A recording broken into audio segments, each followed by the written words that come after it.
Ariège Déchets a été créé initialement pour l'industrie du textile. Il a été obligé d'évoluer dans le temps puisque le textile est parti de la vallée. Donc aujourd'hui, le centre de tri a aussi une activité de stockage de déchets dangereux.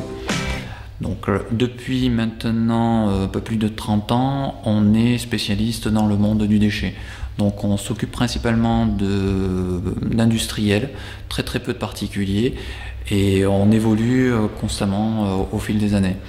Alors le but de la réunion aujourd'hui, c'était d'une part un peu de faire découvrir notre métier, ce que deviennent les déchets, et de partager notre expérience avec les différents entrepreneurs locaux, leur proposer aussi des solutions, et surtout, comme nous avons la chance nous d'avoir par exemple l'ISO, on a échangé sur le sujet. Voilà, c'était une bonne opportunité pour pouvoir aborder des sujets que l'on n'a pas forcément envie d'aborder au quotidien ou qu'on ne peut pas avoir avec ses salariés.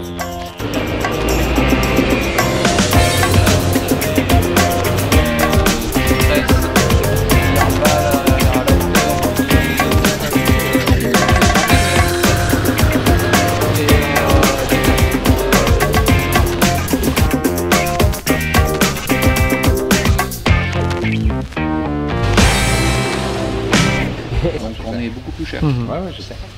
Voilà.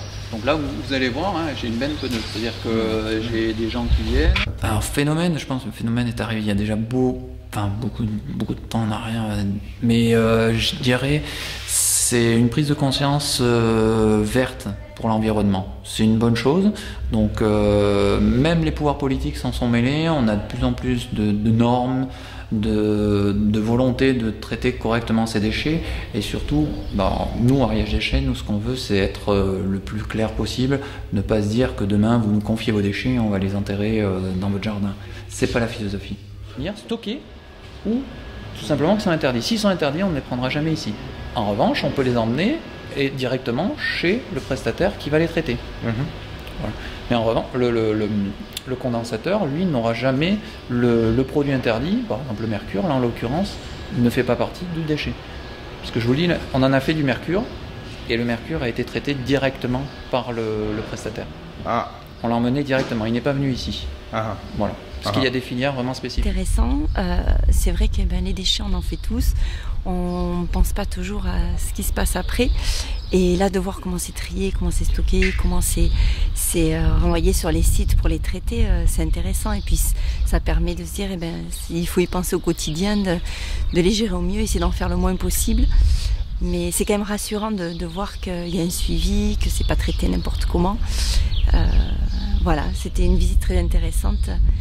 Et qui, dans un département comme ça, en pleine nature, c'est primordial. Puis voilà, c'est intéressant de savoir, de connaître la durée de vie des produits et comment ça se termine. Voilà. Tout à fait. Donc on est obligé de toute façon de travailler avec des interlocuteurs qui sont de toute origine. Hein. On a parlé de Chine, d'Asie du Sud-Est. On est obligé de travailler avec l'environnement mondial. On rentre dans un schéma d'échange qui ne reste pas uniquement local avec le petit producteur qui va être à côté de la roque. Le tonnage faisant et la politique environnementale nous imposant certaines contraintes, on se doit aussi de travailler sur des zones plus larges que la France.